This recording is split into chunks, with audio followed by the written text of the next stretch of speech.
make a motion that we approve the agenda. All right, thanks, Sanders. And I'll second it. Don't be done. Been done, all in favor? Uh, All right, public comment, I got, Anna Williams signed up. We'll give you approximately 3 minutes to tell us what you want to talk to. Okay, I'm pretty long-winded, so you're gonna have to give me a That's okay. signal at 2 minutes, so I'll stop. Nope. So I'll wind things down. I'm Anna Williams. I work for WNC Source. I'm the recruiter. And is anybody familiar with WNC Source? Raise your hand. Okay, so we are a nonprofit. We've been in Hendersonville for about 60 years now. We're getting ready to celebrate our 60th year. We operate the Apple Country buses, so that's us. As part of that, we do mobility assistance. We do housing assistance in Transylvania and Henderson County. And we do some senior services in Transylvania County that are mostly food related. But the biggest part and the reason I'm here of our organization is our children's services division. We serve 500 kids in a 4-county area with early Head Start, and NC pre-K programs. And so our Etowah facility, well, we used to be in Mills River Elementary, but as the town grew, there was no more space for us. And then the demographics have changed a little bit. So we're in Hendersonville and Etowah, Brevard, Forest City, and Columbus, and Flat Rock. So anyway, what I'm here to talk about is that our Etowah Center, so it was flooded during Helene, and we are just now reopening. And like most preschool and daycares in North Carolina, we are struggling to find teachers. So we're having an in-person event. And it's next Thursday, the same day as the Western North Carolina agricultural, the job fair at the Ag Center. But it is the same day, so maybe that'll be good or maybe not. But these are the details. It's going to be on Thursday at our preschool center on Brickyard Road. So, past the library, take that turn, and it's right up there. So we open from 9 to 6. We are going to have interviewers on site. We'll kind of be hiring on site. So if you know of anybody that would be, is interested, we have training programs, we have great benefits. So we can train a person. Of course, we'd rather have people that have either a associate's degree in early childhood education, a bachelor's degree in early childhood education or child development or psychology. Those are the big majors that we hire. But our pay is the best pay in the region for preschool teachers, and our benefits are really good. So it is a good opportunity if you know someone that's interested in working with children in these areas. So that's it. That's my spiel. Do you have any questions? Any questions? Okay, so do you have a question? No. No. We were So I have these flyers. So if you have a business and you don't mind posting it, we would love for you to do that. If you have someone specific you want to share it with, that would be great. I am probably going to bring it to the library tomorrow. I haven't done that yet. But anyway, it is next week from 9 to 6 on Brickyard Road in Etowah. And so we'd love for you to help share this information and spread the word. Thank you so much. Full-time jobs. We have several teaching jobs. The hours are 7:30 to 3:30 Monday through Friday. The teaching day is actually 8 to 2:30, and they have a built-in planning time. We do have in Hendersonville a 2:30 to 5:30 part-time after-school position that pays $20 an hour for somebody. You do have to be graduated from high school. You have to be 18, and it's handy if you have some experience working with children in a classroom setting. So that's it. We do have positions, besides teachers, we have positions for, we call it either behavior coach or early intervention. It's great for teachers that have taught for a while that want to work with kids one-on-one that might have special behavioral or developmental needs. We do have one of those positions available. And I think that's, substitutes part-time. That would be great too. So thank you. Thank you so much for your time. If I may, Mayor, Ms. Williams, since you have copies there, if you would like to have any to put into the record here, I'm happy to take some. You do need? Just when you'd like to talk. Leave some up there in case somebody takes one to put in the. Okay, yeah. Yeah. Thank you. Thank you so much for letting me speak. Thank you. Appreciate it. Anyone else for public comment? Aaron Doug, run along. Council comment, Sandra. I'm good. You good? Yeah. Yeah, yeah. I'm good. Okay. Good. Well, You good? Reason to break the streak. I won't need. Manager updates. I bet he's got something for us. Yes, sir. Thank you, Mayor and Council. Just have a few updates for you all this evening. First off, I'm excited to share a project that's been going on for quite a while. I know it's a front and center for many in Mills River, the Orange Mountain Cell Tower. So we got an update that as of right now, it's expected to be up and running and going live by the end of May. And so we're very excited for that. I know that's going to be a big benefit for those that are in the affected areas down in the southern part of Mills River. Also, the UDO open house. So staff is going to be having a UDO open house on Tuesday, April 21st. It's going to be here in Town Hall in the Commons Room. It's going to be from 12 to 8 p.m. And just like with other open houses, it's going to be a drop-in type opportunity where people can come in, ask questions that they may have about the UDO, and you know, any of the revisions that we've been talking about, any of the updates that we've shown, and then also receive, and for staff to receive any feedback through that process. So I highly recommend anyone who has any questions to come on out. And as always, if you're unable to make it, by all means, please reach out to Town Hall, email us, give us a phone call. We're happy to talk to you about any questions that you have. The another update on the UDO right now, staff and the consultants are working very hard right now on both Chapter 6 and Chapter 2. Chapter 6 right now is with the consultants to finalize those revisions that council and others have directed. And Chapter 2 is also in that process. The goal right now is to be able to post those on Imagine Mills River within the next week and a half. And so hopefully sooner than that, but right now a week and a half is what we're shooting for, and we think we're going to be able to make it. So keep an eye out through our social media channels, and we'll make sure that we'll try to push that out as much as possible. Obviously, if anything's posted on imaginemillsriver.com, those who have signed up for those updates will get push notification that they'll be updated as well. A couple of things going on the Parks and Recreation side. Earth Fest is this Saturday, April 11th. It's going to be from 1 to 3 p.m. here in the park. And I believe, and I'm going to look back at our Parks and Recreation director, I believe the first 100 kids receive a free snow cone. Is that correct? I have heard that it's not for kids at heart, although you can try. I was wondering if there's So- an age restriction on it. Yes, so for kids, but again, it would be a fantastic time. It should be a beautiful day for that as well. And then also right around the corner is Mills River Day, which is on May 2nd. It's from 11 to 5 p.m. It's at North River Farms again this year. It's going to be a fantastic day with a lot of excitement, just like in years past. Multiple opportunities for kids and families alike just to be able to enjoy the day. And then as an aside, with the UDO process going on as well, we're also going to be having a booth there to be able to talk to anyone and everyone that shows up about the UDO process and again, answer questions and receive feedback. So we're trying to find opportunities any way that we can to get the word out. And that concludes my remarks. Oh, I apologize. See, that is why Patty's right here. I'm glad she didn't elbow me. There's one other item that's very exciting. It's the last Thursday of April is Community Conversations. Community Conversations, as for a reminder, is our quarterly update to the communities. This is the first year that we're doing this. This Community Conversations is April 28th.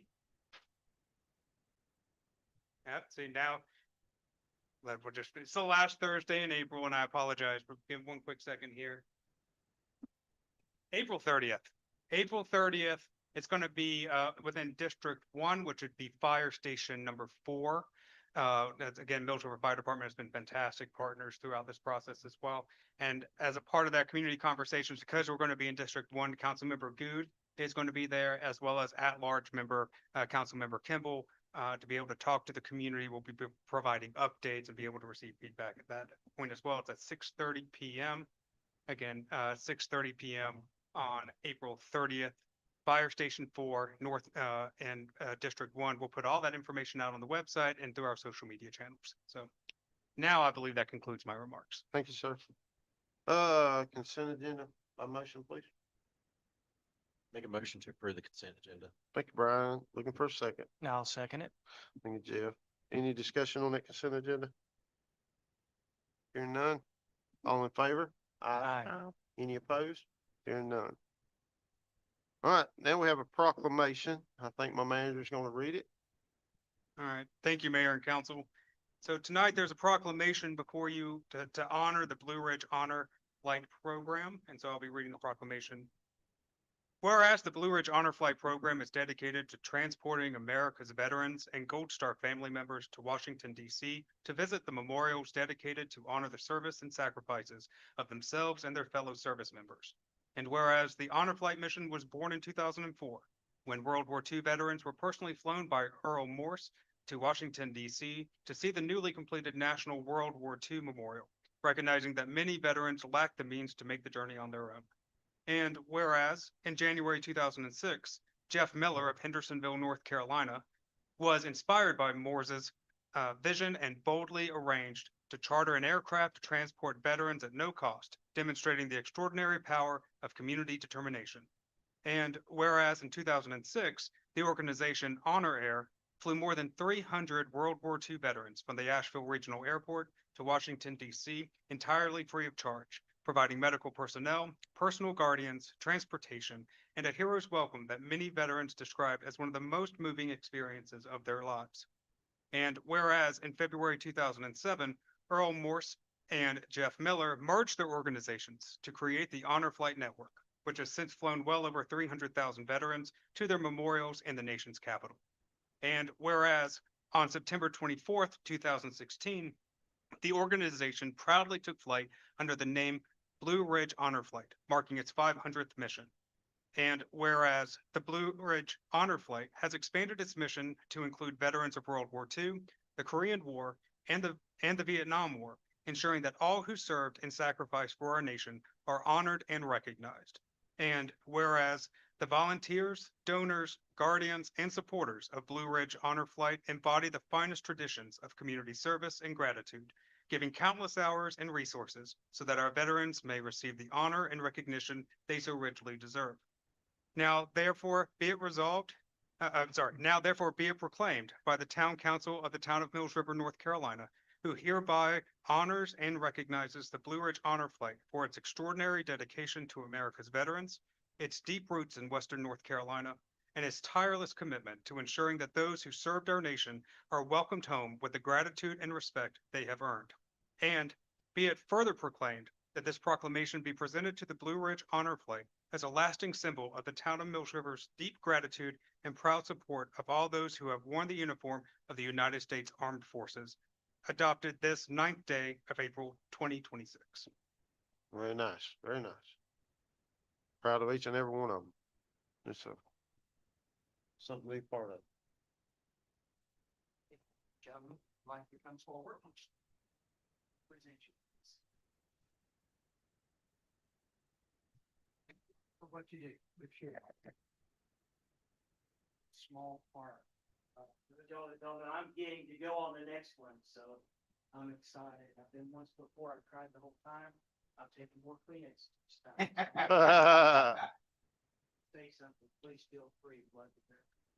Appreciate it. Jack, go for it. My name's Steve Watkins. I'm one of the vice presidents for Blue Ridge Honor Flight and have been on a number of the flights as a guardian and as a staff member. John as well as a staff member and guardian. It is an honor to go on these flights, and it is very moving on these flights, as Jeff just mentioned. Right now, my arm has goosebumps because whether it's a World War II veteran, a Korea veteran, a Vietnam veteran, or a Gold Star family member, we are one of the only organizations in the Honor Flight Network that flies Gold Star family members. And as a Gold Star family member is a family member who has lost a loved one, son, daughter, husband, some family member while serving in a wartime situation. So we fly them as well. And it is truly an honor, and we appreciate the town of Mills River doing this proclamation, because these veterans deserve the recognition that they get. And when they come home into the Asheville airport and get that welcome home, which we welcome all of you to attend, 8:30 on April 18th, the gate 7 at the Ag Center. Please come. We will shuttle you to the welcome home. And you can welcome these about 92, 95 veterans home after a long day in Washington DC, after they visit the memorials that they deserve, in their honor and their recognition. We welcome them back, and they all are crying when they walk in that hangar Huh. after And- that long day. John? Along with the Guardians. Yeah. So thank you very much. I've been involved in this organization since about 2006. It's the best thing I've ever done. And I started through Rotary is where I started, but the people that do this, it's from the heart. And it's just amazing. It's just an amazing situation. This will be my 29th mission flight that I've gone on. And it's just, I mean, like I said, you get goosebumps. Just been once, hopefully it'll be more. But it's a labor of love is what it is. So Yeah. please come to the welcome home. It's pretty good. We had 1,500 one time, at least 1,500 one time. They were out the door. Which made the security people really nervous, but that's right.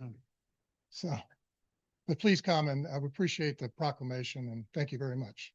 You're more than welcome. Thank you. Thank y'all for what y'all do. Yes, and if I can add, our Vietnam veterans did not get a good welcome home when they came home from Vietnam. So here's a small opportunity to try to help make things right. Thank you. So, thank you.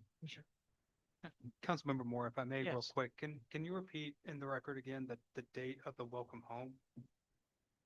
It is the 18th, April 18th at 8:30 PM. If you park, it's free parking over at Gate 7 at the Ag Center. And there will be a shuttle bus. We'll take you over. There's entertainment. There are things going on. And then when the airplane lands, it's pretty awesome from then on out. Just hold on. You're not going to be holding on to any tears. You're going to let them all go. I promise you. But it's good. When I was an advisor to Civil Air Patrol, we welcomed some back in our CAP and Air Force uniform stuff, and just again trying to salute and not cry, man. So it's something else, and they're all excited. I've got 2 veterans, and they're both just can't wait. We just can't wait. So, anyway, thank you. Got it? Okay. Thank y'all again. Regular agenda presentation by the Ag Business Henderson County. Yeah, thank you, Mayor and Council. I'm going to call Jeff Chandler. If you may, sir, just, you can either sit at the front there if you want to be a little comfortable, or you can stand. Jeff Chandler is the Executive Director of Ag HC, and so he's here to present, for FY, on FY 2026 and going into FY 2027.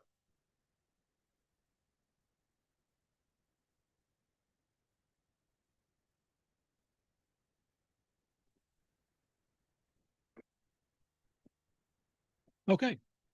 Well, thank you all for the opportunity to be here tonight and address council about agribusiness Henderson County. I come to you tonight on behalf of our board of directors to share with you a little bit about what's been going on with agribusiness Henderson County, and also in support of our funding request for next budget year, in support of our organization to further agricultural interest in the county.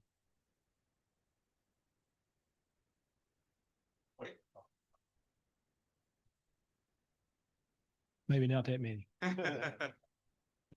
I thought I would start just with some high level basic information. You all know the community, you know what goes on in Henderson County.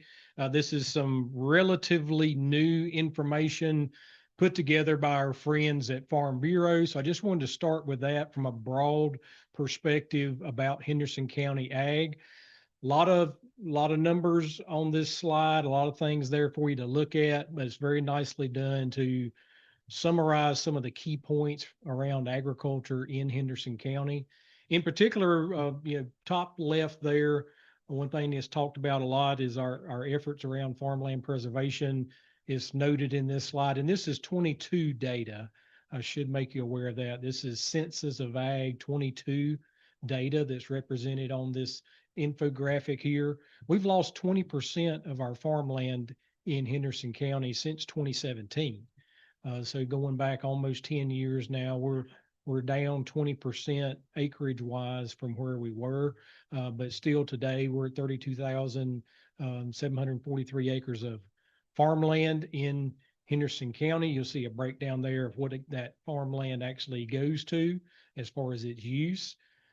Sale of ag products in Henderson County, as no surprise to any of you here tonight, is a really big business for us here in the county.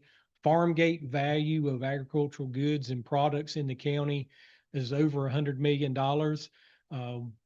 The biggest of those is our green industry, greenhouse, nursery, sod, all goes into that first category of $37 million in cash sales, followed by our apple industry and other berries and fruit at $31 million.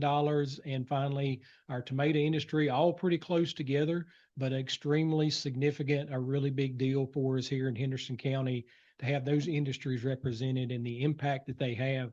This is cash receipts to the farm. So when you think about the multiplier effect of what that means for economic benefit to the community, local other businesses, supporting services, finance, creditors, and insurance, and on down the line, there's a tremendous economic impact in our local community based on this information. One thing that's interesting to note, I think, about this is we've seen an increase, even though we've lost 20% of the farmland, we've seen an increase in the number of farms by 14% since 2017. One thing we know that's going on with that is we have a lot more small farms than we used to. And so we have a lot of entrepreneurs that are getting into agriculture, or maybe they're starting a different agricultural business, small farms that are maybe direct marketed, maybe going to farmers markets. So we've actually seen an increase in the number of farms in the county, despite that loss of cropland. Getting into talking about agribusiness Henderson County, or Ag-HC as it's commonly referred to here in the county. One thing I wanted to start with to just reiterate for y'all tonight is the mission of Ag-HC. We're an economic development organization, nonprofit, much like our colleagues at the Department for Economic Development in Henderson County. So much like them, we're doing economic development activity for the county to ensure that agriculture is strong, and we're seeking out opportunities to ensure that business owners are profitable in agriculture here in the county. So that at the core of our mission, that's what we focus on. But I summarized on this slide what I thought would be an easier way to interpret what our mission would be for the audience tonight, and that is as growing and supporting agriculture and agribusiness in Henderson County while also fostering farm profitability. And I think that piece is really important, and it's a piece I care about deeply myself, and ensuring that we're focused not just on agribusiness starts and agribusiness development, but how do we ensure that those businesses remain profitable and they can stay in the county and are sustainable in their business for years to come. With that mission in mind, a few different ways that we go about conducting that mission, how we execute on that mission, are in several different areas. We've, for the most part, play matchmaker with other groups and other interest entities, entrepreneurs that are interested in developing an ag business here in the county. There's a lot of these services that are available to farmers and agribusinesses in the county that we don't firsthand administer or deal with, but we serve as a conduit to make sure people get connected to help that is needed, services that they need. Maybe it's education, maybe it's some technical guidance. Make sure that we can connect them with the right resources that are available here in the county to answer the questions that they have, answer the business needs that they have for an agricultural business. First item there is production and marketing. We work to identify not only production opportunities, but as you know, if we produce a product, we got to have a way to sell it too. So marketing opportunities, how to gain access to markets, how to gain access to profitable opportunities for farmers in the county. So that's one of our focal points through our mission, is how do we connect people with market opportunities and further develop needs in the county that could result in more tangible outcomes around production and marketing. Promotion and education, we also expend a lot of our effort and some of our budget on promoting agriculture in the county and promoting to the citizens of the county, citizens of the town of Mills River, the impact that agriculture has in the community, the value of having a vibrant agricultural economy and what that does for all of us, whether we're farm residents, non-farm citizens of the county. We do a lot of promotion around the benefits of ag in the county, educating the industry on issues that come up, where there might be a labor issue, for instance, is some things that we have done education around in the past. If there's a new and developing topic that we feel like people need to know about, may organize educational activities and events around topics of interest at that time. Resource connections, again, it's all about making connections between the people that need help or need resources and what the opportunities are and how we can best facilitate that. Largely in our role with Ag HC, we're facilitating relationships and making sure people get connected to the opportunity that exists, or even nurturing opportunities that will be coming into fruition so that farmers here in the county have a chance to engage in that. And then finally, project coordination. When we do have projects that are coming online, whether that's a new enterprise or an expansion of an existing farm enterprise, or maybe it's just a change in direction for an agribusiness here in the county, we would take that on as a project. We provide that as a service to the business owner to guide them through that, help them coordinate those resources and provide them technical guidance on what is possible and what they can do with their business to achieve their goals. So working with them on project coordination and following that through the economic development process from initial interest until a business is up and operating, and then let them take it from there to operate their business. Another aspect besides just economic development with new projects or maybe developing opportunities is providing business support. So a lot of our focus is on agribusiness viability and how we can ensure, again, that farms are profitable and farmers are connected with the knowledge and the skills and the resources they need to be profitable. In a lot of cases, we provide administrative support in service to farmers in the county around things such as workforce labor issues, housing issues, permitting, if they're undergoing a construction project. You know, we don't do any of the permitting, but I certainly make myself available to guide them to where they need to go and give them some guidance on what is necessary as they're thinking about planning a particular project. Other things we work on are like floodplain ordinance interpretation, where that fits for a particular operation, what the concerns are, what they need to be aware of, and where to go find more information to guide them in that. Voluntary ag district enrollment, making people aware of the voluntary ag district opportunity here in the county, present use value, things like that. So administrative business functions, just part of the business side of agribusiness here in the county, we would be engaged in those aspects of it as well.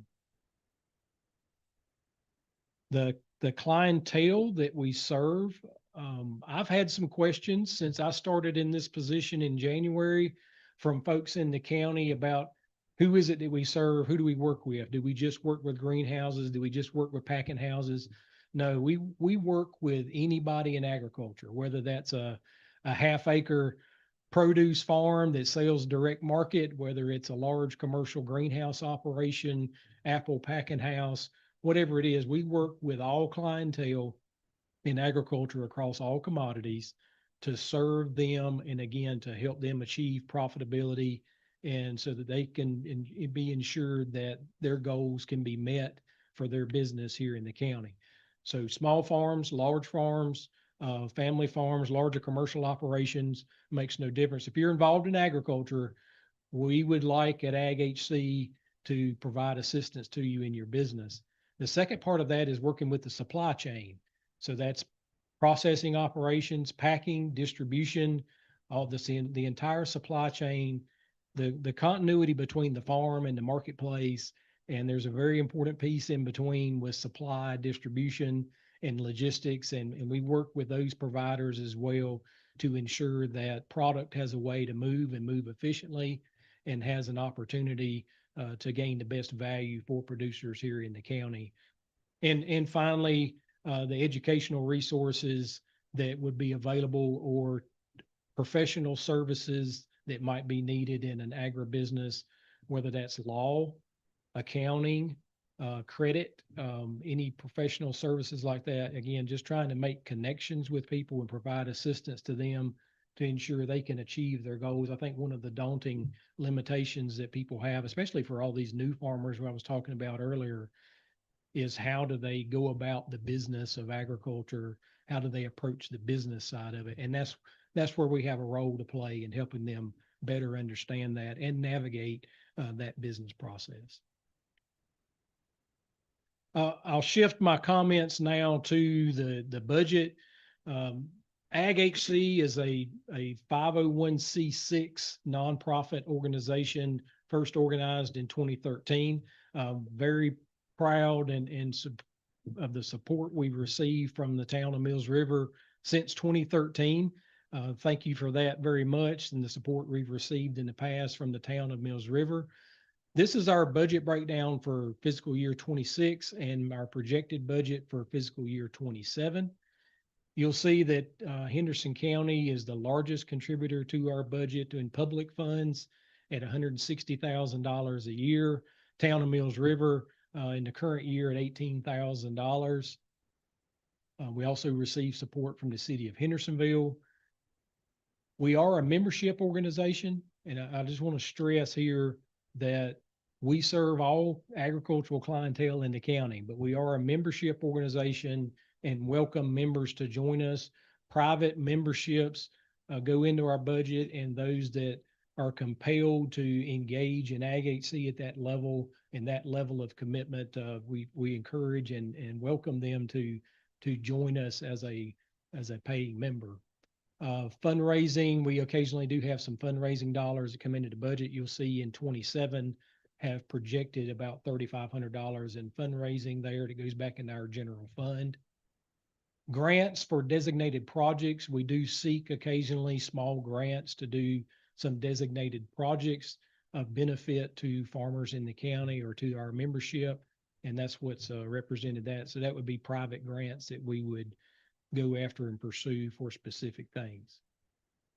Just another way to illustrate this in a different format. So you can see it broken down as a percentage of our funding sources. This is 26.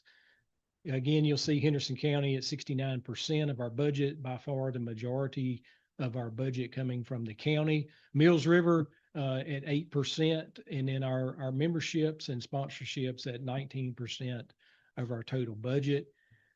Some slight shift with that for 27, not any major changes, but some slight changes for 27. Henderson County at 65%, town of Mills River at 9%. I am requesting a slight increase in funding from the town of Mills River this year of $4,000.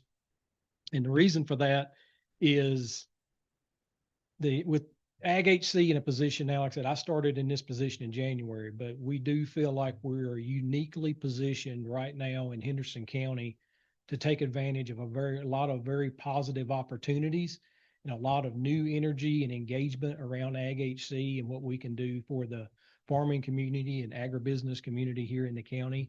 And that's the reason we asked for an increase in funding this year from town council. Membership and sponsorships are also at 19%, although I am projecting that we're going to increase memberships this year by about 20%. So we've got that factored into our projected budget as well. And then a very small increase from the city of Hendersonville for this year that we requested from them. So being with you here tonight in Mills River, may be wondering about what some of the benefits of this investment with Ag HC are to the town of Mills River, and where does your investment go? at this point, to be frank with you, I don't have a lot of data on what those impacts have been and what has happened in the past as far as what those projects have resulted in to the town. But I do have a little bit of information from my predecessors in this role, the projects that have been done and completed through the town, and here in Mills River specifically, 408 acres of land preserved through efforts of Ag HC, $21 million in capital investments that have been made in the Mills River area for agribusinesses over the last several years, 280 jobs created, new jobs created in the community. Annual tax revenue from those projects from agribusinesses here in Mills River at $36,000 a year is what our annual tax revenue that we're showing coming back to the town based on the projects that we're able to facilitate here in Mills River. And then finally, one time or cumulative, I should say, cumulative investment of $2.5 million in utility improvements, which helps some of these businesses get established, helps them site here and want to do business here in Mills River, is having access to utility services. So the extension of water and sewer lines, gas, electric, internet availability, those things all represented in $2.5 million there, comprehensive utility improvements. As we're wrapping up tonight, I did want to share a little bit of opinion with you.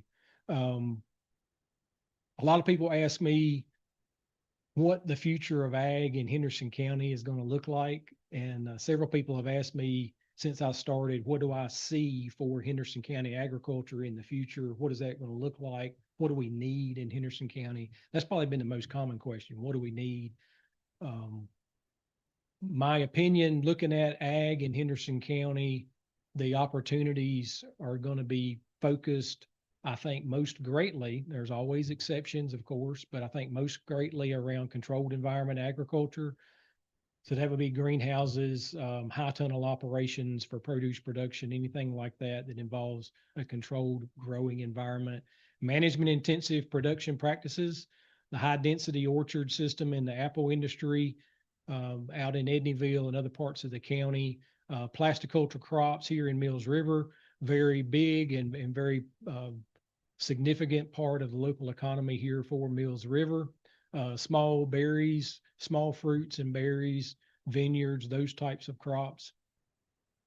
And the last thing I wrote down was processing and value added products. This is another item I feel very strongly about from a profitability standpoint, that it's not just about producing a commodity.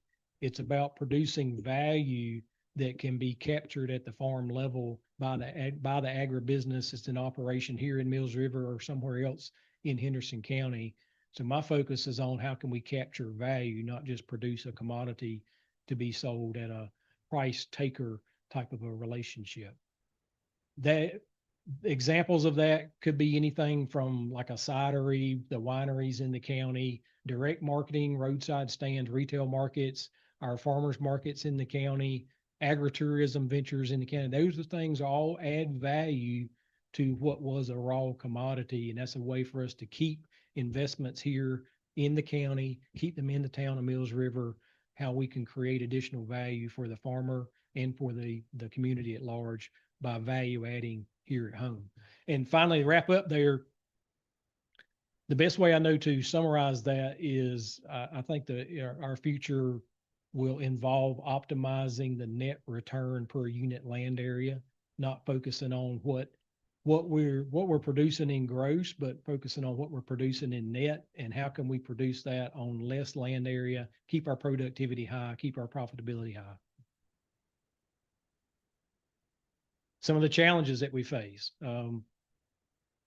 Farmland preservation obviously is one of those. We've talked already about the loss of farmland here in Henderson County, the impact that potentially might have. And that also further leads me to believe that we have to further intensify agricultural production, think about agricultural density in the county and what that means for creating a value added product in the county. development is inevitable. We're gonna, we're gonna face challenges with development and loss of farmland in the county. Those things can coexist, and they can coexist very happily together, but we may have to have a different perspective in what we historically have had with that. On labor, labor is a big concern with all these crops that we're growing in Henderson County. Having affordable, abundantly available and dependable workforce, something you can count on to have available to you at a reasonable cost. Input costs right now are a concern. Everything from chemicals to fertilizer, fuel, equipment cost, our input costs are outpacing the cost of the product. And it's been that way for several years, but that continues to be a concern. Market access, the most common thing I hear from the apple growers in the county is access to processing markets and how we can keep more fruit here in the county. So developing market access with that. And I've got some ideas on that will be further exploring this year, how we can gain more access with our local product into the markets to benefit not only Henderson County, but Western North Carolina. And finally, our farmer share of the retail food dollar is pretty low.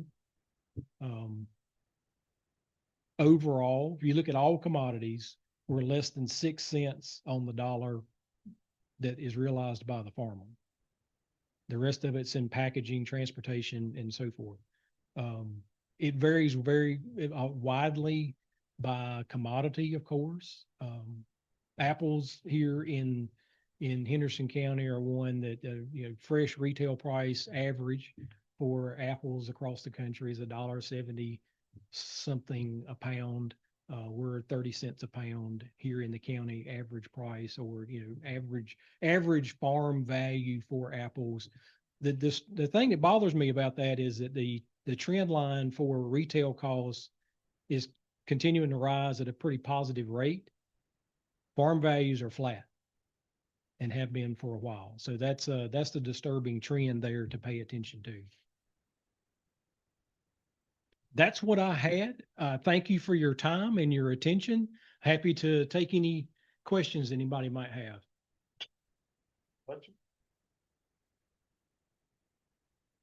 Appreciate you coming out. Yes, sir. Thank you.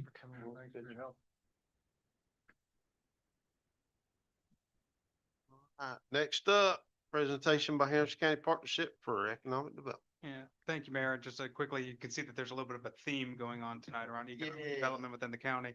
The agenda says, Brittany Brady, was here. Unfortunately, Brittany was not able to be here. So Mr. John Bryan, the board chair, is here to present. So thank you, sir, so much for being here tonight. Thank you, Mr. Manager, and members of the council. Thank you for the opportunity to share a little bit with you today. Brittany certainly sends her regrets. She's a little bit under the weather today, so I apologize. I won't have the charisma that she does, but proud to share on behalf of the partnership, and just start by saying congratulations to Jeff on his leadership of Ag HC. We're really thrilled to have you in that work as we share our collective service to the county and the work that we do. I'm also joined by two members of our board of directors, Chair-elect Bo Waddell and former Chair Will Bowie. Appreciate their work and their presence here. And again, we're grateful to be able to talk with you a little bit about what the partnership is doing, of course, across Henderson County, and share specifically about the work that's being done in Mills River, and also to just help share, again, some of the impact that's taking place across the board as we have the conversation around each of our respective funding requests. And I'm going to click it a couple of times too. Is that coming? Thank you much. All right, very good. So the first of those is, again, as we talk about mission and our alignment around the mission work, again, as Jeff talked about, but even when I think about the mission for the town here, preservation, sustainability, and cultivation, when we look at our mission statement, and it is what drives each of our conversations, we read it at the start of each of our board meetings. And if you'll give me the opportunity to do so, specifically that bold part about what the partnership's work is. The work is to attract and retain quality jobs, solicit new business compatible with the assets and the values of Henderson County, promote Henderson County's business image, assist in the expansion of existing companies, and enhance Henderson County's overall quality of life. Again, that direct alignment to the work that you all lead in this work, that stewardship of what we're thinking about, not just our current citizenry, but what we do moving forward. And so the program of work really defines that. And that first column that you see on the left-hand side is about how we support existing industry. Sometimes people think of the partnership and they think about it's the recruitment or the draw of future or what's next. First and foremost, it's about supporting what's here and supporting that in a way in which there's sustainability, how we retain that industry, how we ensure that those neighborhood and sector meetings help support the interdependence that they have, just like our agricultural partners. But just as we talk about the industry itself, we can't not talk about the workforce. It's about recognizing how we support the development of that workforce. And we do that some really intentional efforts. One of our favorites is our Made in Henderson County program, where we really highlight the work that's being done here and create opportunities for individuals, especially young people, to learn about how they might participate in that workforce right here in their community. And I'm going to talk a little bit more about that when we think about those jobs that allow stability and stable contribution to the community.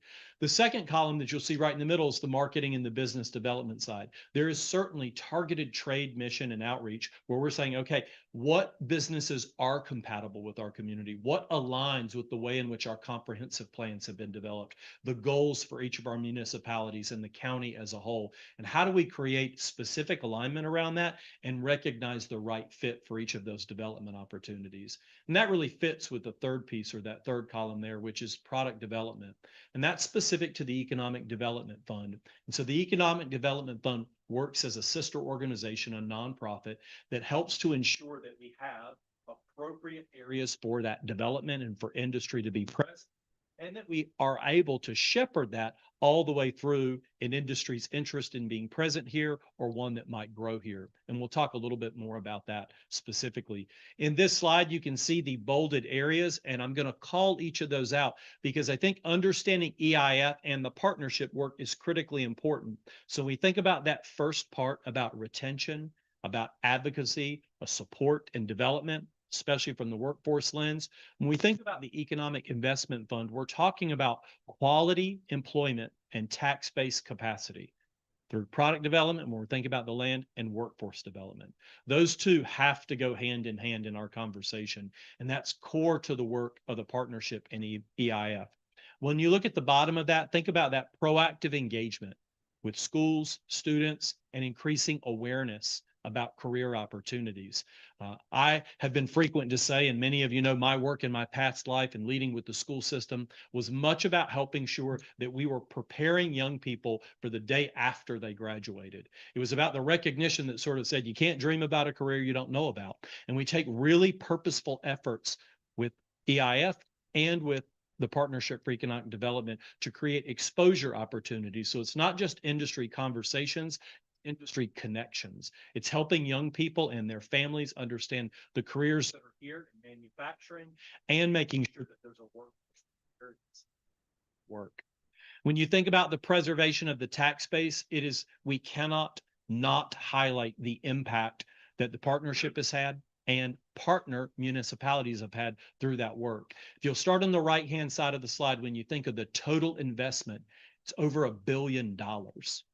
Over 3,000 jobs retained, meaning that we've kept in this community and available, over 500, a total of manufacturing jobs at 5,729, and total industry in the county at 135. Specific to the town of Mills River, when we talk about the preservation of that tax base, so that each of you and the council and those before you and after steward those resources for the vision that you have when you talk about Imagine Mills River, over $500 million of that total preservation of the tax base. Over half of the impact in Henderson County has been specific to Mills River. A total job count of 1,357 and industries within the town of 23.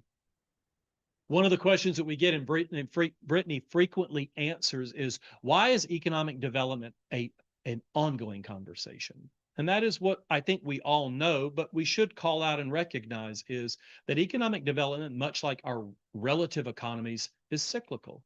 It's not always static. It's not always staying in the same place. And if you just look at this graphic, we are all familiar with what has taken place over the last 7 to 10 years. But if you remember, there was a time, 2019, when one of our largest employers decided it was not able to stay in the community. And we were talking about 600 plus jobs, individuals, families, residents, taxpayers, all were having to ask themselves, what is it that they were going to do next? And part of economic development and part of continuous attention to economic development is supporting their ability to stay in this community, their ability to continue to contribute to the community, but also recognizing that our job is to help create a level nature of that, a lack of instability, even when it currently exists. You see the big spike there with the pandemic as we saw an unemployment rate, but you see the lingering effects and then the closeout of that and the ability to continue to invest in development opportunities so that our unemployment rate is low, that there's sustainable opportunity in our community, and that we recognize, once again, it's not a one-time event or a one-time conversation. In terms of continuing around job growth specifically, I'll draw your attention to the circle at the bottom of the screen.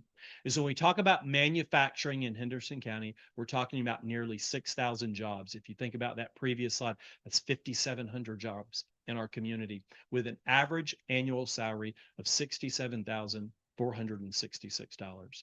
What we're wanting to do is ensure that there is both a workforce, but a workforce that has a solid, good paying job that can contribute to the community, and that we have an ability to continue to make sure that that projection moves in a positive direction future forward. In terms of focusing on industrial development specifically, one of the refrains specific to the partnership is manufacturing pays the bills. And in the circle that you see on the bottom right-hand side of your screen, this is an example of what we demonstrate or helping every individual, every citizen, every taxpayer understand really what that means. When we talk about what it takes to maintain the tax base that we currently are afforded and to keep tax rates where they are, it's currently estimated that a family in Henderson County with 2 children in public school would need to live in a home that was valued at $1.2 million in order for that to break even from the investment. Because that tax dollar has to come from somewhere, and it comes from our manufacturing partners. 30% of the county's tax base comes from manufacturing, but only 12% of that total is accessing the services. 17% of that industry is in Mills River, and 43% of all manufacturing investment is in Mills River. And so when we talk about industrial projects specific to this, they pay for themselves, but they pay for so much more. We're grateful to be able to say that those tax dollars are shepherded, stewarded, and then provided to all citizens of the county, and that they are distributed in that way, regardless of the municipality that they're in, but that they also have targeted benefits. When you think about the contributions and the requests that we bring to you today, much like Ag HC, you see that light blue bar at the top of this bar graph. The predominant amount of the funding for the Partnership for Economic Development comes from Henderson County, but you can also see other municipal partners that play a part in that: Mills River, Hendersonville, Fletcher, and so on and so forth. And then when we think of EIF, you see contributions there as well. And I want you to note, we call out all of the relative municipalities because we even call upon municipalities that don't have manufacturing in their community, specific to Laurel Park. Henderson County, Laurel Park, Fletcher, Mills River in the past, and Hendersonville contribute to EIF because it is about that readiness for what's next. When you think about that advocacy bucket, when you think about that retention bucket, when you think about readiness for the way that we support future industry, workforce development, and otherwise, those are critical elements of the funding and the distribution in that space. May I interrupt just Yes, for 1 sir. second? So on the other chart, and you may be getting to this in a second, but Yes, sir. EIF is specific where the county matches, correct? So if a municipality provides funds That's correct. and the county would match that. So That's correct. So with the slight difference between the previous slide. So I just wanted to make that note. Yeah. So when you're looking at the two here, I didn't go back. I'm going to go back to. So this is the partnership slide specific to that. And then as you just mentioned, when we think about EIF, when we receive dollars from municipalities, to your question, there's a match from Henderson County. Yes, sir. Thank you, ma'am.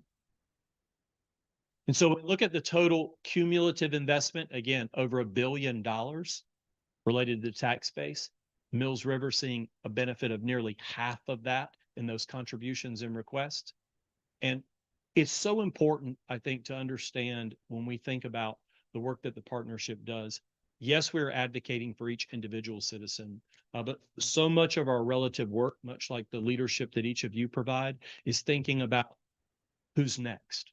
It's thinking about our young people. It's thinking about that next generation. It's thinking about those families. It's thinking about the Henderson County that next generation will serve and steward moving forward.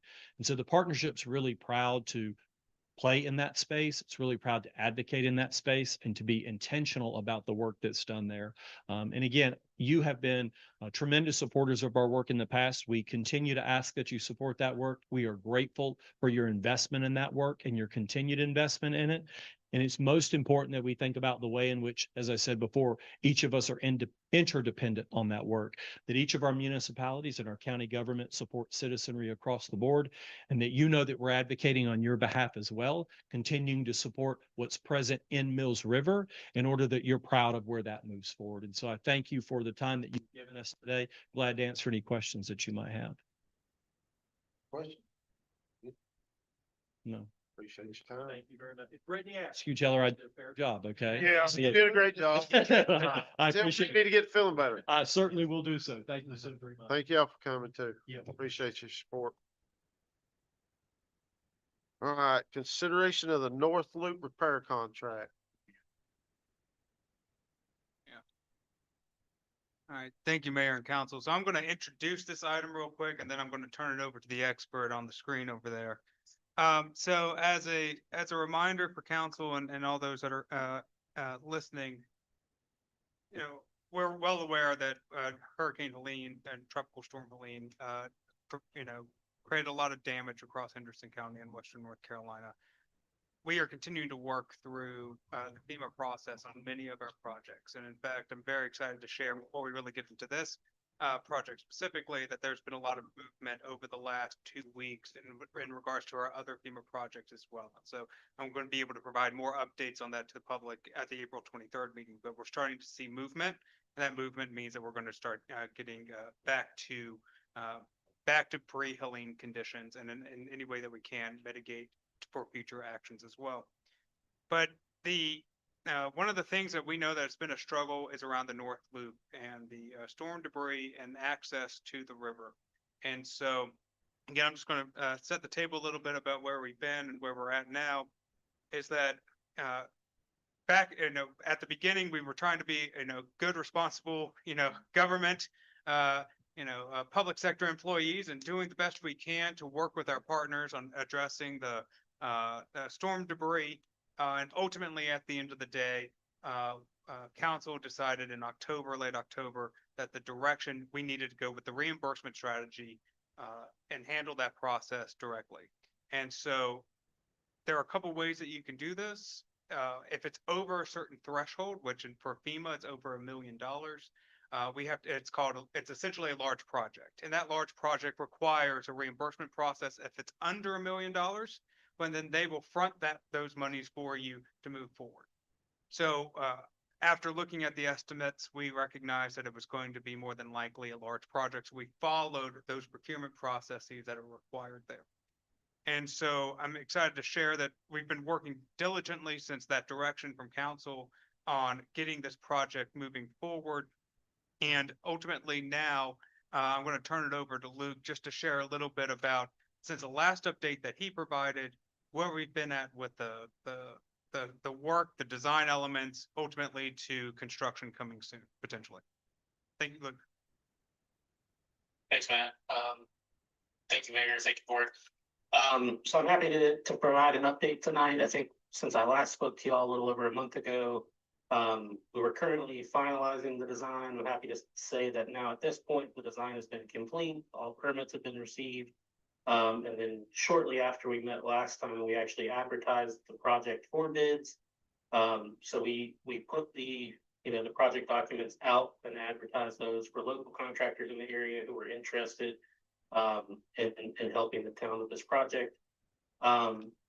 In the middle of middle of March, rather, we had a public pre-bid meeting. We met with several contractors, discussed the work. And then last week on April 1st, we held a public bid opening at the town hall. We received 3 bids at that time. After reviewing the packages, Line and Son site contractor out of Flat Rock, North Carolina, was identified as the low bidder for that project. We reviewed their documentation. Their base bid price was $1,013,800.87. We've, done our due diligence, checked on their package, checked on references. And ultimately, everybody we had reached out to had nothing but good things to say about them. One thing I will say about this process, because this is a large project, as Matt said, it is based on reimbursements. And so the entire contract is structured in a way that the work performed by Line and Son would be on a unit price basis. So that essentially means rather than having one lump sum price, the work is reimbursed on a unit rate based on work actually performed. So we've included estimates of sediment removal and vegetative debris and riprap and other things in the project. But ultimately, if for whatever reason those items weren't needed, then they wouldn't be invoiced to the town. So with all of that said, I'm happy to report that we've taken this next step and we're prepared to move forward the board's direction. And if I may, real quick as well, just provide a little other context. So the large project, as I mentioned, goes through reimbursement. We also had to go through the formal procurement process. And so we met the threshold of the 3 bids that were required for that. So we're very thankful that we were able to meet that expectation. And then also we've been doing our due diligence to go through to ensure that we're following everything to give us the best opportunity for FEMA to reimburse us. Complete honesty, we have no idea how long FEMA is going to take to reimburse us. We'll be talking about that during the budgeting process coming up over the next couple of weeks and next couple of months. However, we're putting ourselves in the best position to make the case with FEMA that we have followed all procedures. And they've been along with us. They've been with us along the way. We've been talking with FEMA to check in to ensure that as we work through this, that we're answering any questions that they have. And so far, we've been meeting those expectations. So I just wanted to mention that, as Luke mentioned as well, we have gone through the process of looking at the bid process itself. And we have also gone through the references as well. And as Luke mentioned, Long and Son is a local contractor. You may know that name because they were the ones that were contracted or subcontracted to work on cleaning out the Mills River, even just along our own stretch, but also all the way up through through Mills River. So, Questions? Look it over. I have one. Okay, go. So we had 3 bids. And you can answer this, or Luke, you can as well. And you had 2 bids that were relatively close to each other at 1.3 million. And you had 1 bid that was the low bid, which was about $300,000 less. Is there anything in your mind or opinion that there was misinterpretation or anything? You had 2 that were that close and 1 that was lesser. Councilmember Kimball, I do appreciate that question because that's a question that we also had. I'm going to turn over to Luke to be able to answer from his perspective. Sure. I don't know that I personally have any concern. We've been through really line item by line item and did not see really any major variation other than just kind of slight underruns on each line. In my past experience, it can all come down to a contractor's familiarity with the area.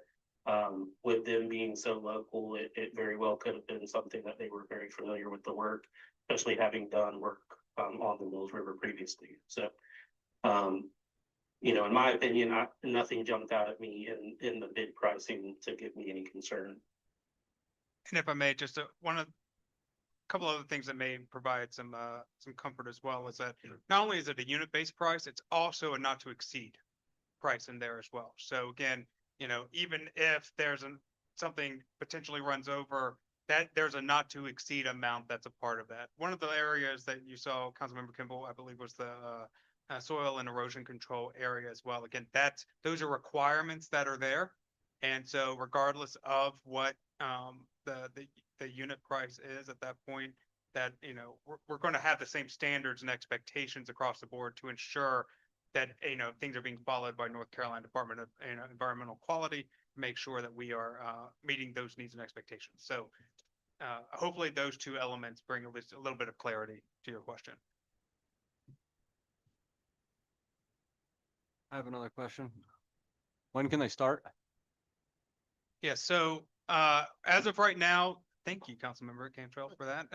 As well, if council wishes to move forward tonight, then that'll be on Luke to give them the notice to proceed moving forward and be able to start mobilizing. There's been, they are aware that they are the lowest bidder as a part of this process, so there may have been some work, like preparation before. I cannot speak to that, but minimum notice to proceed would happen tomorrow. And then with the goal of June 1st, we have explicitly written into the contract, everyone is aware of it, that the goal is June 1st to have the outer loop area by the river open for access to the public.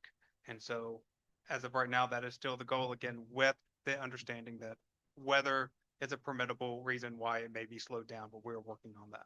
Yeah, I wasn't trying to be totally crass. I was trying to see that if they knew that they could get started Absolutely. quickly, Yes, not, sir. oh yeah, we'll get to this in a month.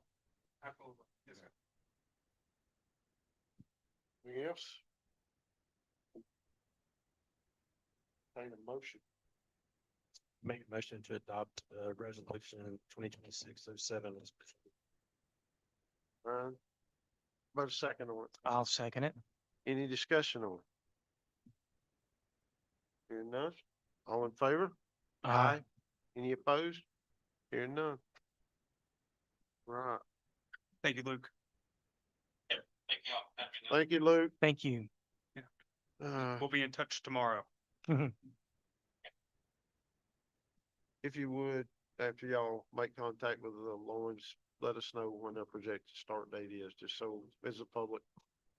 And thank you, Mayor, for that. So one of the things that we have already been talking about internally for at the staff level is putting together a communications game plan. Okay. So to your point, yes, sir, we're going to let you all know, we're going to let the public know when they should expect work to begin, and we're going to be communicating through various levels each stage of the process. We want to make sure the community is aware that they're a part of this with us, that we know they're excited to be to get this project going just as much as we are. Okay, perfect.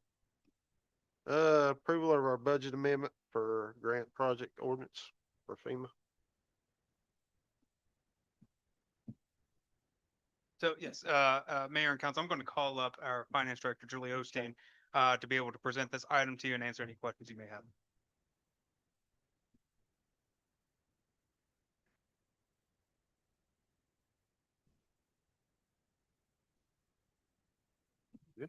Good evening, Mayor, Council. So the budget amendment that you have before you assumes at a minimum that we hope to get at least $750,000 back from the FEMA PA assistance. Hoping of course, that we will receive more, but the amendment before you now is assuming a $750,000 reimbursement, just to be on the conservative side. Okay. And so the only amendment is increasing the park recreation facilities Cat G to include the $1,013,000. Any questions for Julie? Matt? Makes perfect sense. Y'all are good with it. I entertain a motion to move that forward. Make a motion to adopt ordinance 2026-03 as presented. And I'll second it. Thank you, Jeff. Any more discussion on it? Everybody understand it good enough? Make sure, okay. All in favor? Aye. Opposed? Hearing none. Thank you. Thank you, Julie. Oh, moving right along, our nuisance ordinance consideration for setting a public hearing for May 14th. Thank you, Mayor and Council. I just want to take a quick moment and say thank you all again for your leadership on guiding that project for the North Loop. It's an exciting day to be able to get working on the construction side of that. So thank you again. Thank Uh, y'all. for the nuisance ordinance, I'm just going to call Mr. Malachek up. So just as a brief reminder, at our last council meeting, this was a business meeting item, and so there were conversations around potential updates and changes to the nuisance ordinance. And at that time, council gave the direction to move this forward onto the regular agenda with the potential of setting a public hearing date for May 14th. And so today, Mr. Malachek is going to go through the conversation, after that conversation, what we've been working on since then, to have that conversation. And if council so wishes, there's no requirement, but if you so wish, you may move forward with the public hearing, and there's information on the green sheet in case you wish to do so. Evening, council. For those online, Michael Malachek, Town Planning Director. So yeah, at the last business meeting, we talked about just the first draft of the nuisance ordinance changes with the red line version. So basically highlighting all the additions and subtractions from the ordinance. And direction was basically to tighten that up, make some final changes based on a couple points of feedback, and present that in a regular meeting for formal consideration. And so that's what we're doing tonight.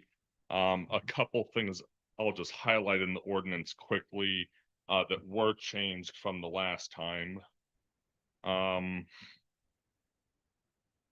changed the prohibition on junk vehicles, just to be clear that the prohibition is related to junk motor vehicles stored outside which may be in public view.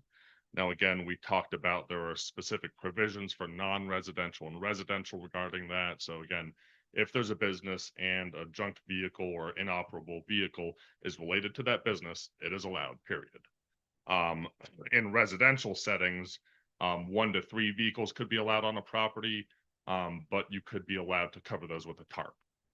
That's more permissive than what we have now and what the county's ordinance said, which is an outright prohibition if a junk vehicle even exists on a property, whether it's even visible or not from wherever. There was also a comment about making sure the breeding ground or mosquitoes was really focused on large situations that could cause those public health hazards, not bird baths or ponds. And so I put some additional language in there that actually says large breeding ground areas or significant infestations that could cause public health and safety hazards. So again, just trying to follow council's direction that we're looking for those situations that are going to be egregious to the neighbor and, really rise to that level of a public nuisance that could be a health and safety hazard. For G, we talked about temporary dwellings, temporary disaster dwellings, and folks that might be living in an RV or camper while a house is being built. And I believe the town attorney mentioned last time that if we add the word unpermitted, that will coalesce with the UDO, because the UDO has allowances to permit temporary dwellings in an RV or camper, either while you're building a home or fixing a home after a disaster, whatever it may be. So by adding that unpermitted there, that meshes with the UDO, because basically it allows people to come to us, get a permit for their temporary dwelling, and then they're set for that period of time. Now, if it's unpermitted and someone's just living in an RV on a piece of property without a good reason, and again, if we get a complaint, that's where this would come into play. I did want to make a correction about something I said last time. For the non-residential uses, if you go to the next page, for outdoor storage, I think I misspoke in the last meeting and said it was 1/3 of the building setback area. Well, the setbacks are really small. In some cases, they're only 20 feet. The intent is it's 1/3 of the yard. And that's how the county's ordinance is written. So it's not 1/3 of a 20-foot setback. It could be 1/3 of a 100-foot, wide yard. So it's actually more permissive.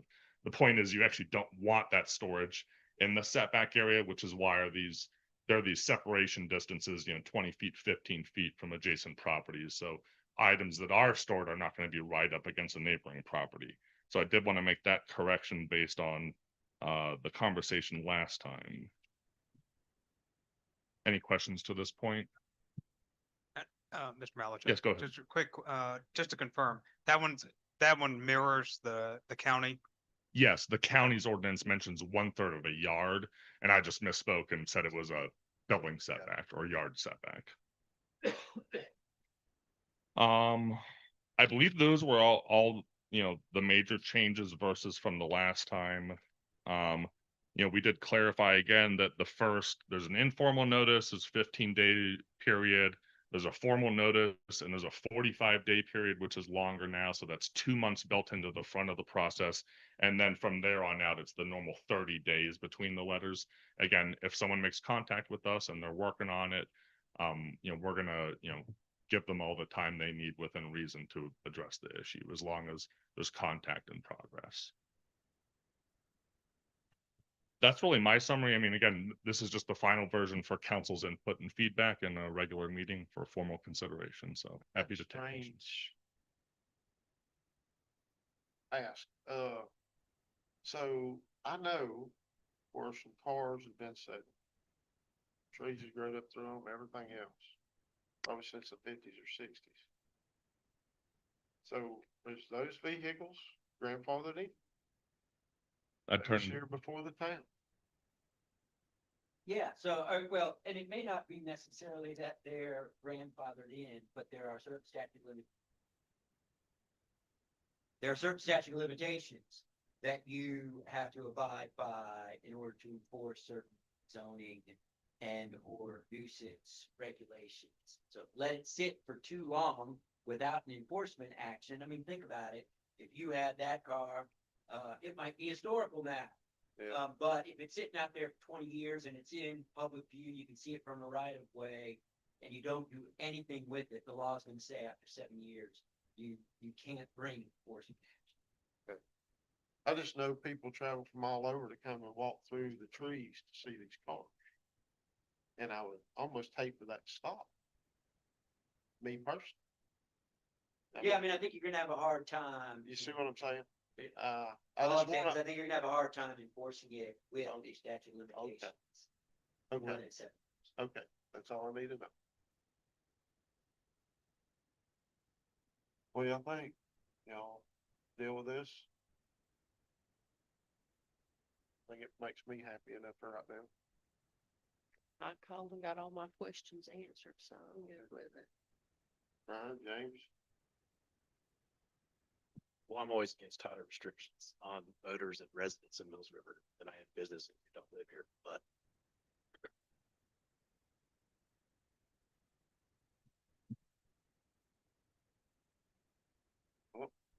Y'all willing to put this up for public hearing or not? Yeah, maybe we'll get some people to come out, sway us one way or the other. If they don't like it, we'll listen to that. If they like it, we'll listen to that. That's what we have the public hearing for. Fair enough. Is it gonna get lost in the shuffle with the UDO, all that, or we can budget? As long as, I think he's covered the bases, we're getting it to marry up sort of kind of. since it's, you're talking about conflicts of scheduling. So since it's a non-land use regulation, I believe there's just 10-day notice required. And so just like the rezoning hearing council set on their consent agenda, I believe this could happen before the end of the month. Is that correct? We currently have it slated for May 14th. Okay. As a part of it. And again, that's just be turned over to Patty to. Does that fit clarify. staff schedule Yep. with, everything with the budget and everything with UDO? We're looking at, we actually have the current draft for May 14th in front of us, and I think it'll be perfectly fine. Yes, sir.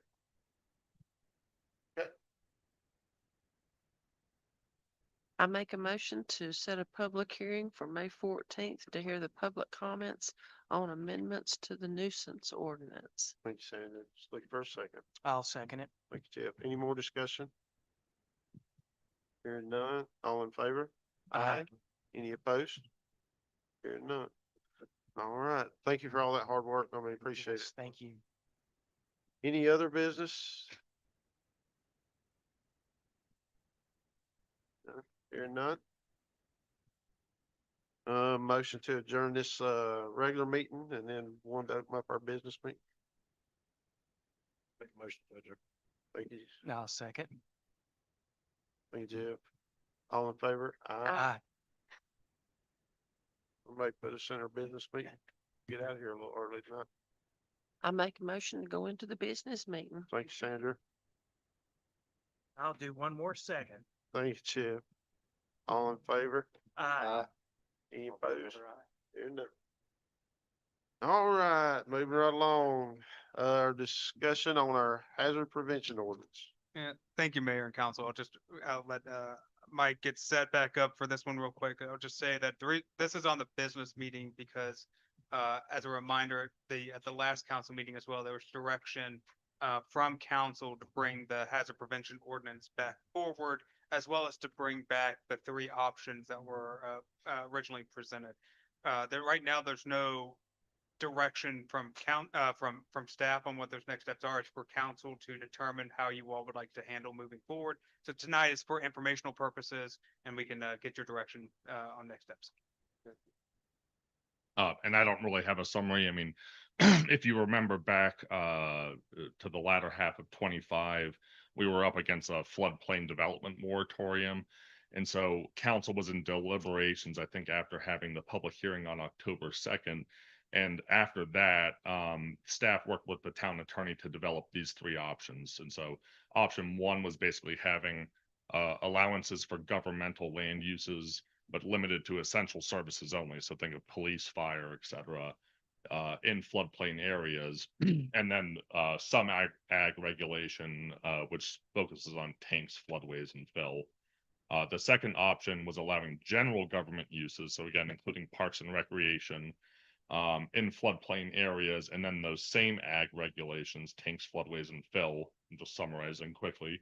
And then the third had that blanket agricultural exemption. So if you look in that option, basically all the references to ag is removed except for some exemption language. And that also allowed general government uses. We also had a request to include excerpts from the UDO regarding, it's now going to be called the Special Flood Hazard Area Regulations. But those are included. This is still the initial draft language, so there's some stuff in your packet that may not be completely revised yet. So just be aware of that. And then I did add the agricultural frequently asked questions document at the end. And if you look at I think it's probably the last page of your packet. If you look at the back of that, there's basically a summary sheet about what types of rules actually apply to agricultural uses and structures and development in floodplains and floodways. But I believe council wanted this just to have a discussion about agricultural regulation and governmental uses in floodplains and floodway areas. So happy to answer questions or provide more information. I got one, not to take a left turn or to convolute this anymore, but as we have it now, our floodplain hazard ordinance, could we also participate in the National Flood Insurance Program with how it's written? Like No. we are, okay, No, no. sorry. Can you go beyond their rules, or their rules are beyond what we have now? I believe the issue previously is that to get to the baseline FEMA standard to have NFIP participation, you have to regulate ag fully. And I think that was the rub previously, is that you're talking anytime earth is moved in a floodway, whether it's for a fence or repairing a stream bank, it's possibly going to require a no-rise engineered study, which are those things that cost thousands to tens of thousands of dollars. There is actually, Kevin, if you go in if you go in the packet, I think there's a little table that talks about the NFIP checklist in the business meeting folder. If you could pull that up real quick. This was something we put together, this little table when we talked about this last October and probably later in September at the bottom. Thank you. And basically was just a brief overview of what the NFIP requires and the direction Mills River was going. So again, you can see NFIP, basically everything has that green plus or check. So that includes full regulation of ag, no rise certifications for all types of development. You don't have to, but you could allow residential and non-residential development in floodplain areas with elevation requirements. That gets into the elevation and freeboard, floodproofing, et cetera. But Mills River, based on council comments, chose to move away from that. And I believe it was particularly because of those agricultural impacts.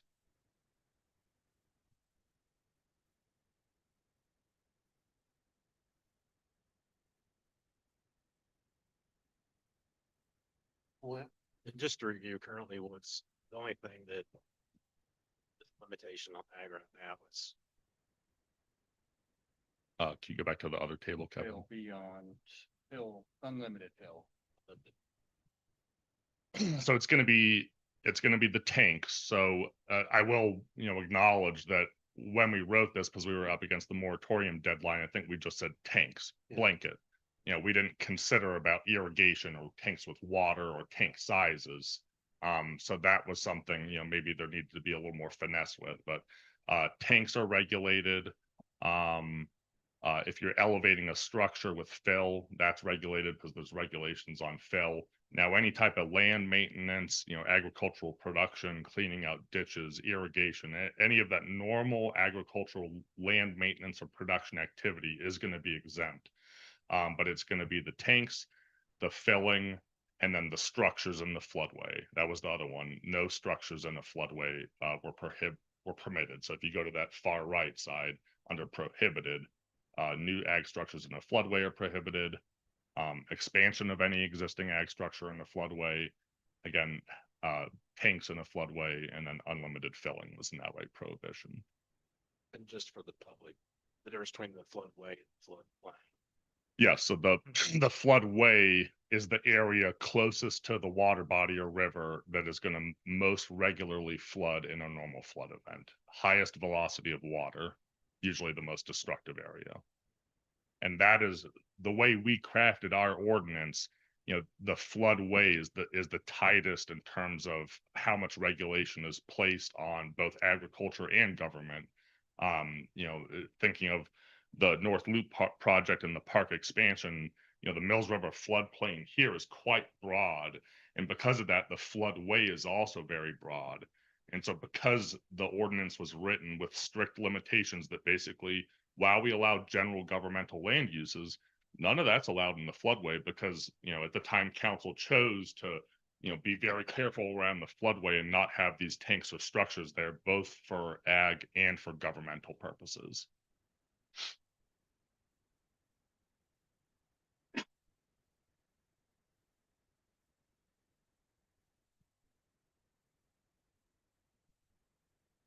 With no new ag structure in floodway, is that gonna, um, be a problem with irrigating fields?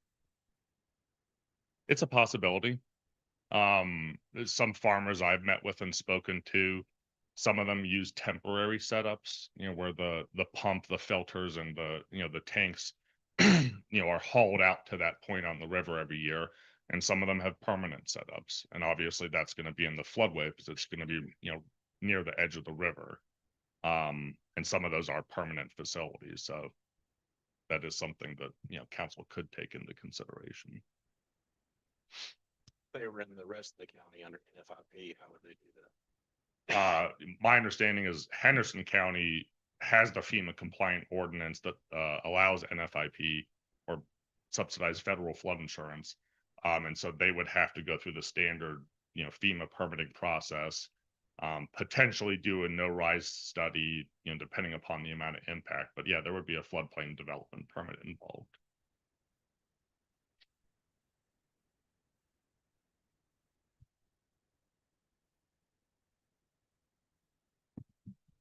The moving boom, a structure? Like an irrigation boom. Yeah. Oh, like on the fields off Hooper. Maybe. Yeah, it's hard. No. I think we say, irrigation, I'm looking at my table here.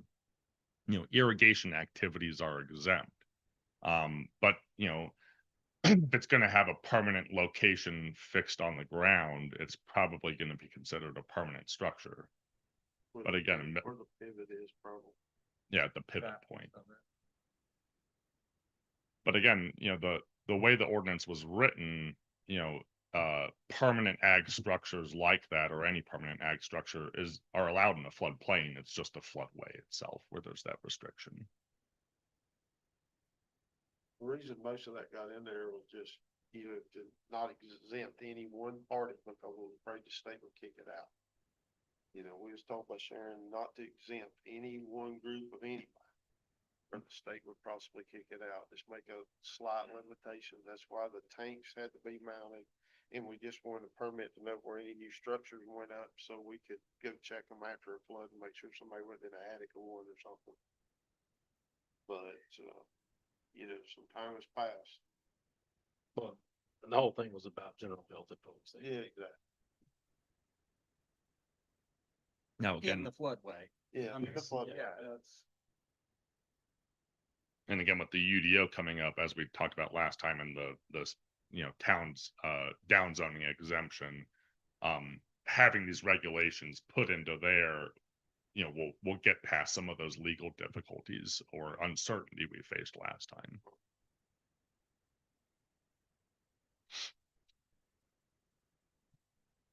At any point down the road, if we see this as a problem, we can change it then, right? Down zoning will apply to us. So, I mean, we'd have to, you know, do some legal analysis then to make sure we're not, you know, creating nonconformities. But again, the way the UDO is written is that, you know, it only applies to new development at the time. So if the standards, you know, changes slightly, it's only going to apply to a new development. And the idea is you're not going to create nonconformities, you know, with development that may have been permitted previously. But we would need to check that at the time. But if we loosen it per se. Correct, yes. If it's adopted in the UDO and if the regulations are loosened or made less strict later, that would not run afoul of the basic, you know, down zoning prohibition. And Yeah, under but this, you're- go ahead. Go ahead. There's really not much of anything that would require an engineer to do a no-rise. In the current ordinance? In this, yeah, That's correct. correct. I believe it only comes into play in regards to fill. And if that would be if it significantly raises the elevation. I believe so. Yeah, now how it was written and I think how council wanted it, the amount of fill was very strictly limited to, I think, only up to the base flood, you know, in a lot of places, especially with the FEMA compliant ordinances, you know, think of smaller towns where, you know, a quarter of your town might be in the floodplain. They want to permit people to build safely and elevate up above those floodwaters. But we're in a different scenario. And so again, the direction from council was no, you know, if we need a little fill here and there, we'll allow that, but it's going to be very strictly regulated. I believe it was 5% of the floodplain area, only up to the base flood elevation.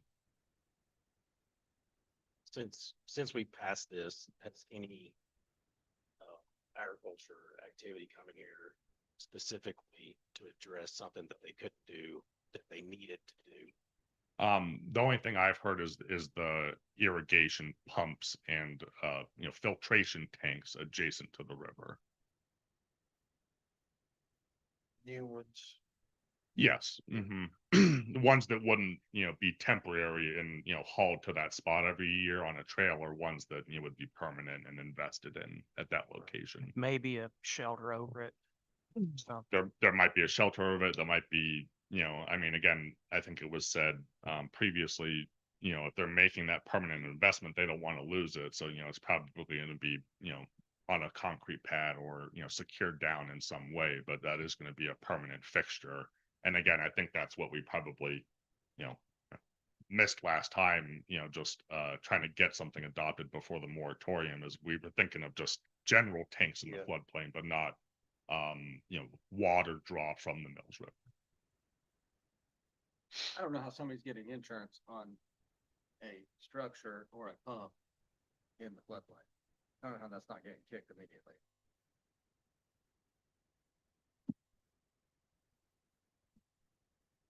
Well, I think they're mostly movable.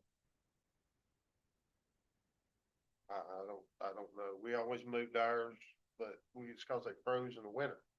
So we had to take them back, make sure the service the pumps and make sure all the water's out of them before we put them in this enclosure and put some antifreeze through them. We wouldn't want antifreeze getting in the river. So we bring them home, do that, service them in. But they may be permanent ones now, I don't know. Well, under the UDO, if it's there, if the hypothetical boom is there, it's allowed. Yes. Everything's granted amnesty, upon adoption. And if it's destroyed, it can be put back. Yes. Just can't get bigger. even- Yes. Even though it goes against this. Correct, because this is what was adopted as the hazard prevention ordinance was again focused on public health, safety, and welfare. And again was crafted in a way to regulate the floodplains, but not through land use. Think of it like floodplain nuisance ordinance, if you will. In the UDO, again, because we have the downzoning exemption from the state, I mean, we are actually recognizing the floodplain areas. That's why it's called the special flood hazard area overlay. It's an overlaid zoning district, if you will. Now it's just going to follow the FEMA maps, but we are going full bore with it as a land use regulation because we have the downzoning exemption. So yes, amnesty for everything upon adoption. It can be rebuilt back, and then I believe if there's a change, alteration, or anything new, that's when compliance would be required.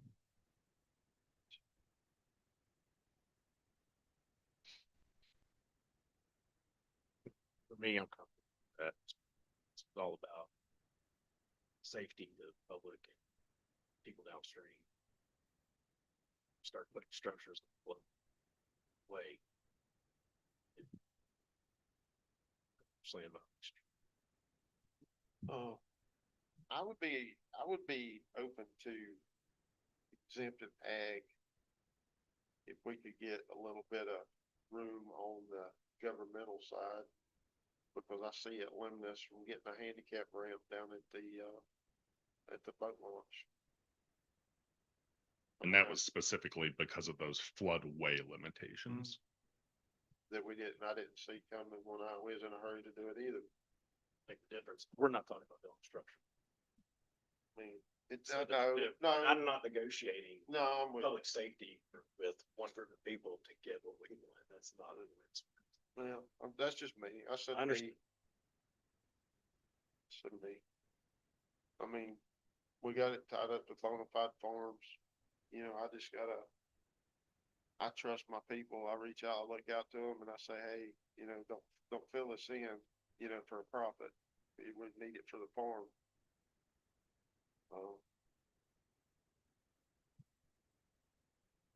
That's just me.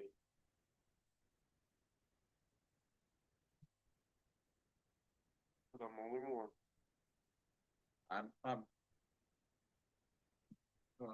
eat my dinner off of farming both ways, and I would be opposed to allowing, I don't want to start negotiating one for the other.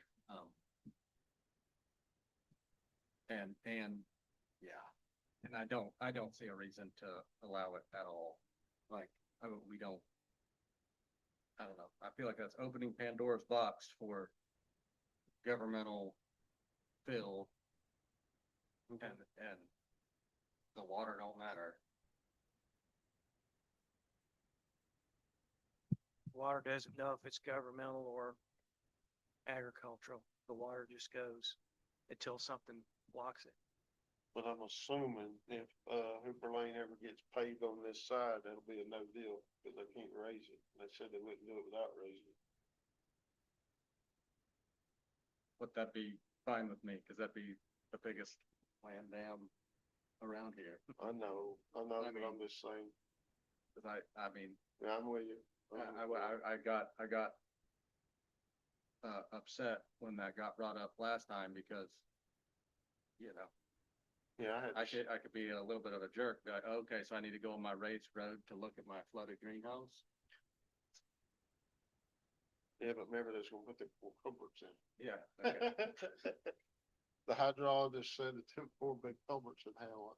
I said, no way. Yeah, the whole thing's moving through there. There's no way the culvert can hold it. It'll get stopped up in no time. Oh, anyway, I need to know what to do with this. Told you what I was willing to do. Nobody goes along with that. I can't do anymore. Have you gotten a lot of questions about this? I mean, one of the Yeah. reasons I was fine with let's talk about it tonight is to make sure there are no misconceptions out there, or at least try to get rid of any misconceptions. The only thing that worries me is,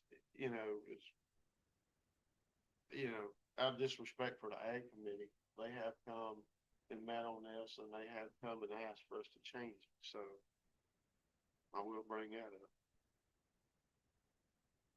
I think a structure like an irrigation, the circular irrigation structure, I don't see why that wouldn't need to be prohibited.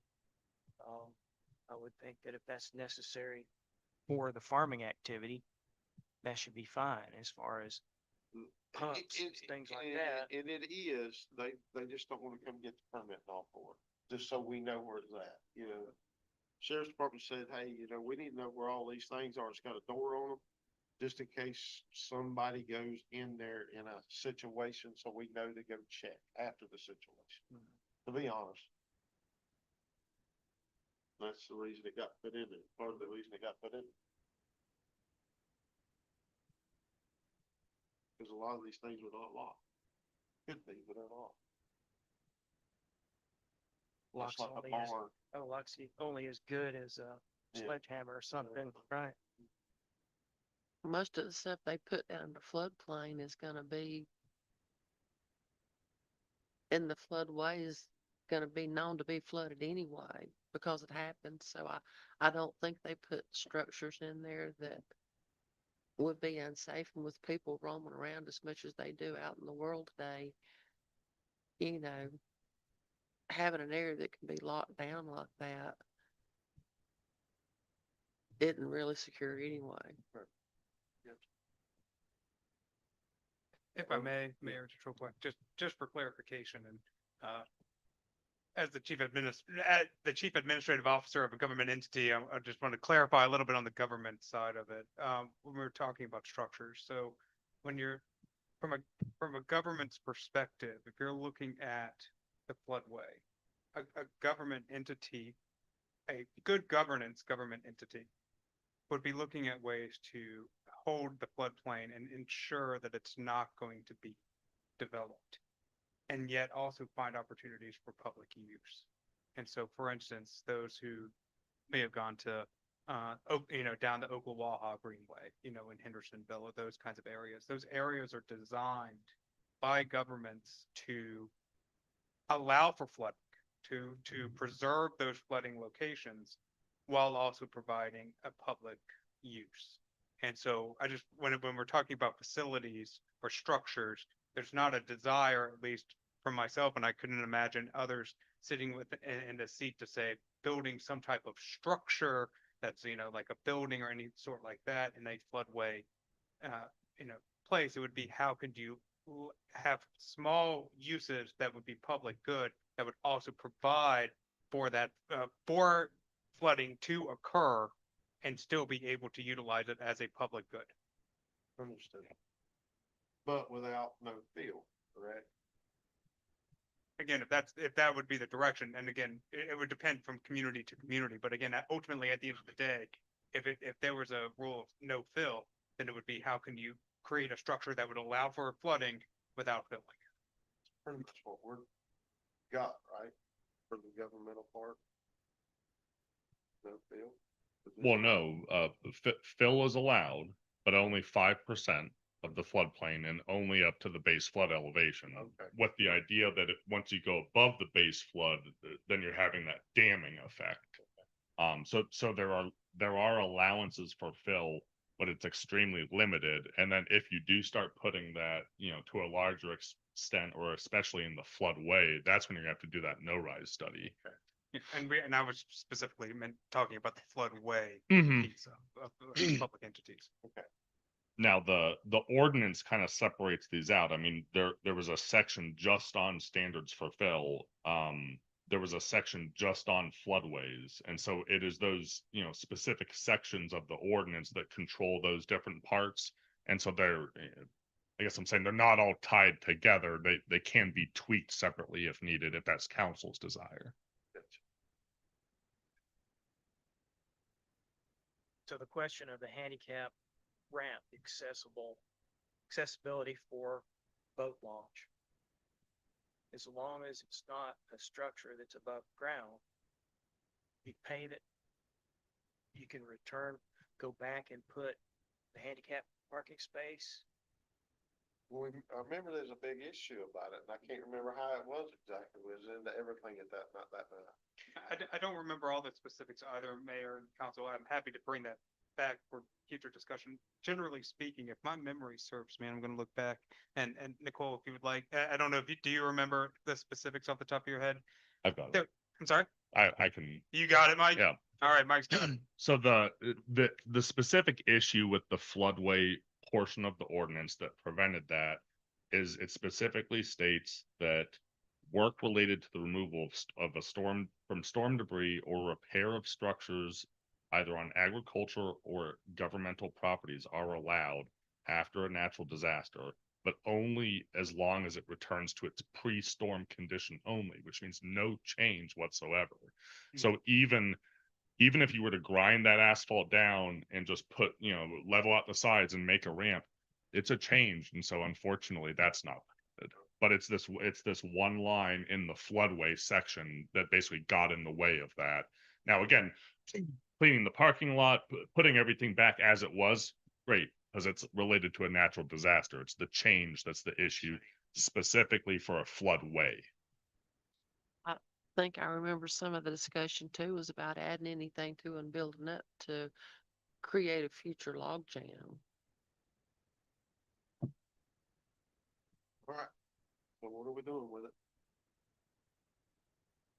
I think we can put it back, but I mean, we bought. Now, we knew what we were buying. It's a riverbank. I mean, you don't want to hike down the gorge to get to the river here.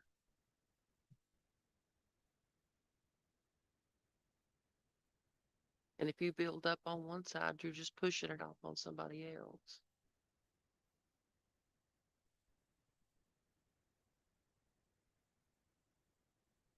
So what are we doing with this, hazard prevention ordinance?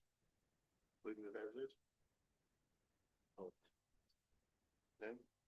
I thought it was, where you pulled it out of the UDO, I didn't, pull it out.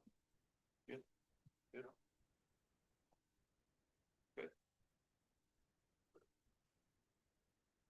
Any, potential future agenda items?